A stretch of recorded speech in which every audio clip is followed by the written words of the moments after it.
Hey, friends.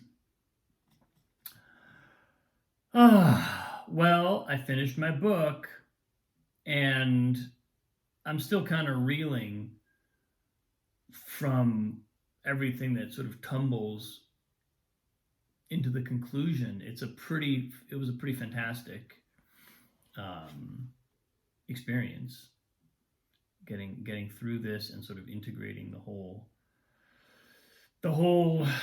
barrel of thoughts that dropped into my life. And it's probably going to take me more than one post to kind of summarize it for myself. I mean, in case you haven't noticed, I'm also using this as a chance to kind of get um, to extract and make sure I track some of the insights that come up. I mean, I don't know if maybe some of you know the experience. You're listening to an Audible book, and if it's really dense, or if you're reading it, on the page, if it's really dense and you're kind of being flooded with new insights, a lot of times, how do you track those? I'm not in college anymore. I don't have to go write a paper on it. I'm not going to necessarily go and write this down somewhere. So finding ways of articulating and thinking through and clocking something and then touching back with it later so that I remember it is one of the things that feels important when I encounter a volume of really elegant and well articulated thought. So the kind of primary thing that I think I tracked. This is not quite at the very end of the book, but it was sort of towards the end. They talk about the idea of narrative exhaustion. And again, if you haven't been keeping up with these posts, I just finished a book called Erzählende Affen. It's written by two German authors. The translation would be storytelling monkeys or storytelling apes, and it's basically a description of all the ways in which narrative forms the backbone of our meaning making. And basically their thesis is that narrative is the most powerful tool we have right now as human beings. It's the most powerful thing in the world. And I think having kind of digested the book and seen all the ways that they have highlighted what storytelling really is and how it's at play in the various domains of our life, it's awfully hard to disagree with that thesis. And right towards the end, they get into this. They start talking about the social media age, the internet age, the amount of information we ingest nowadays, and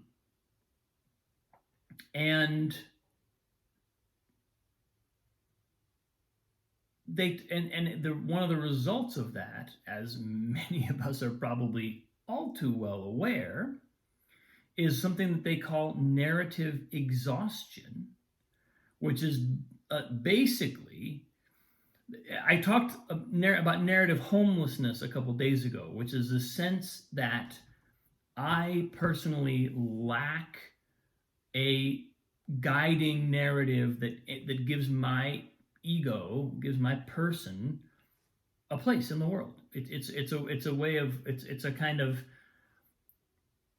it's like the absence of a guiding story, of a guiding narrative, and it has all kinds of relatively unfortunate effects when we find ourselves in that condition, and it's should be no surprise, it's actually a condition that's becoming more and more prevalent as worldviews kind of go into a transitional phase. The first thing that happens is the stories that have been guiding us so far fall apart, and we're left in a state of sort of narrative disorientation, narrative homelessness, which I thought was a beautiful term, or an elegant term, maybe not a beautiful term. But then they talk about narrative exhaustion, and narrative exhaustion is sort of the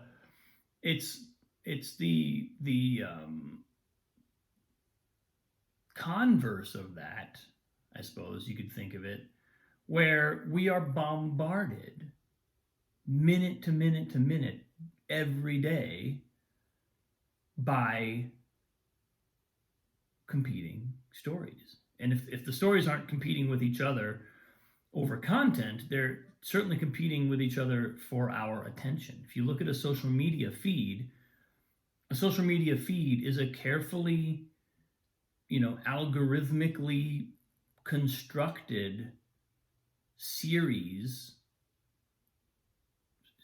selected, not hand selected, but computer selected series of images that the algorithm hopes will grab our attention. That's what our social media feed is. It's a long string of things that an AI computer thinks we might want to look at. And so what results from that? If you imagine even just the number of stories in if you cruise Facebook for 1 minute, or Instagram or TikTok, you're likely to see more stories in 1 minute than someone 100 years ago would read in a year. So can you imagine what that does to the hardware, which is essentially unchanged since then?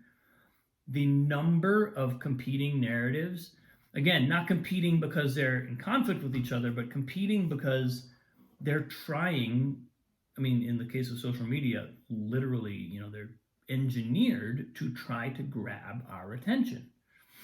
And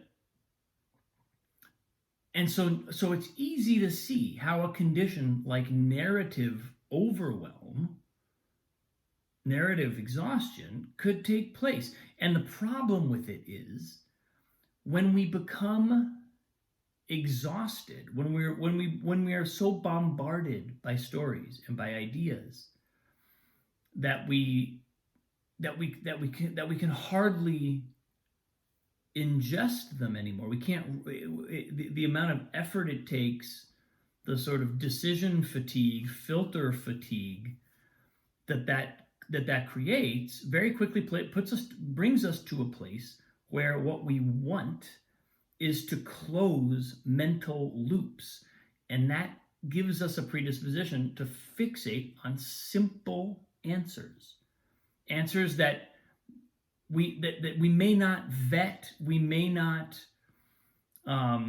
fully explore as much as we could.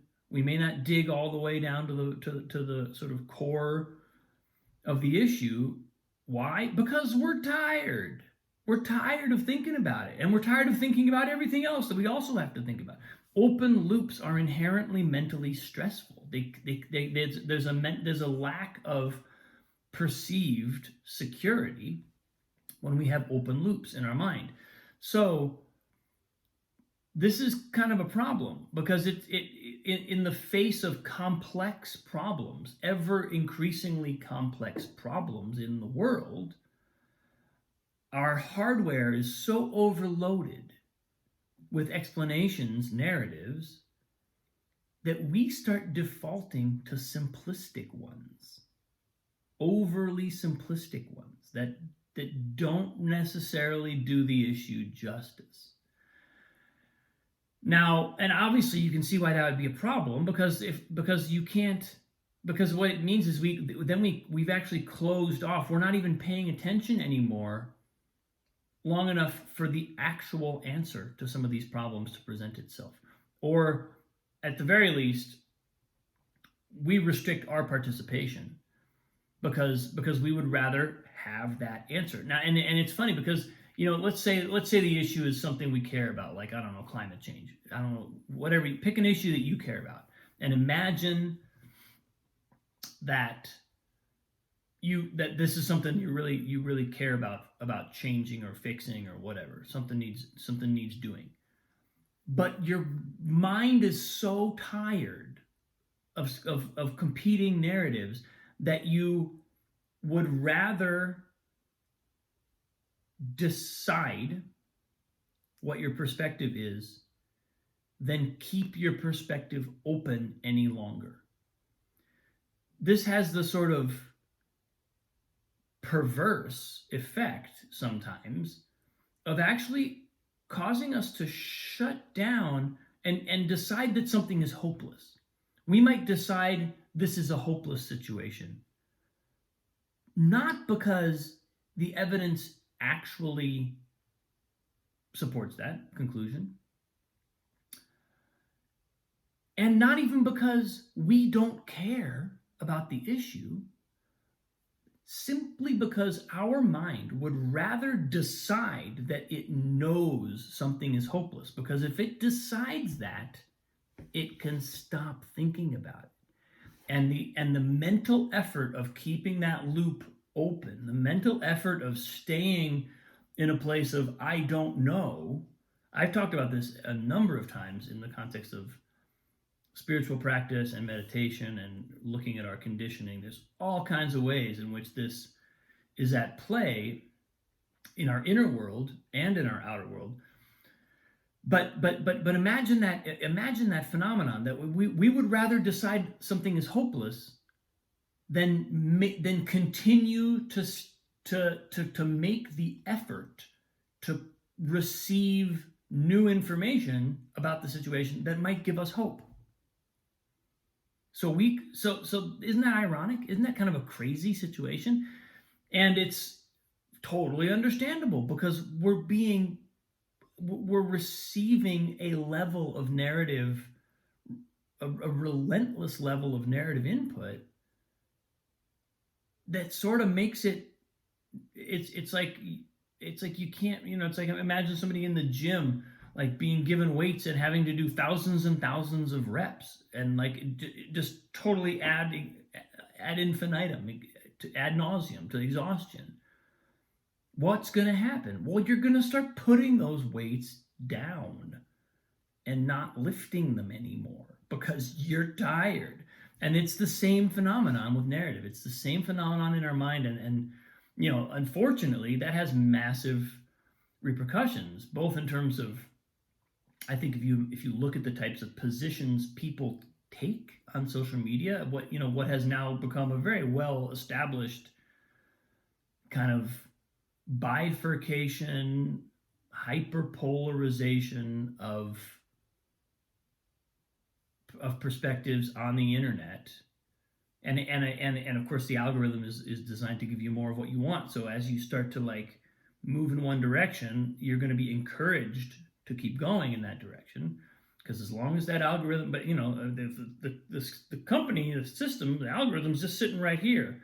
It doesn't care whether you're left or right or up front or center or back or forth. It just wants to take you in whatever direction you want to go, because if you're looking at the screen, they're making money. That's the incentive. The incentive is not to give everyone the best possible, most comprehensive picture. The incentive is to tell everyone the story they want to hear more consistently, more engagingly, so that we just so we never stop looking at our screen. Can you see why this is a problem? I can see why this is a problem, because it creates a situation where it's like we run out of the reserves required to care about the stuff that we should care about, that we desperately need to care about, because there's complex problems that need collective solutions, that need pooled resources, that need us to kind of marshal our spirit and our strength in service of these problems. But we're tired, we're overloaded, we don't want to think about it anymore. Not so good. So as an awareness, this is something that as both in the context of spiritual practice and kind of internal awareness, and in the context of life in general, this is a really important realization because it allows us to know that, hopefully to see that happening when it does happen to us, and maybe even to be able to do whatever we need to do to take our own time and get our and combat some of that narrative exhaustion so that we really can invest in the stories and the information and the problem solving, the kind of awareness that it takes to really solve complex problems. So that's what I got today, folks. This is probably one of many recaps of this book, so stay tuned. Much love. Appreciate you. See you soon.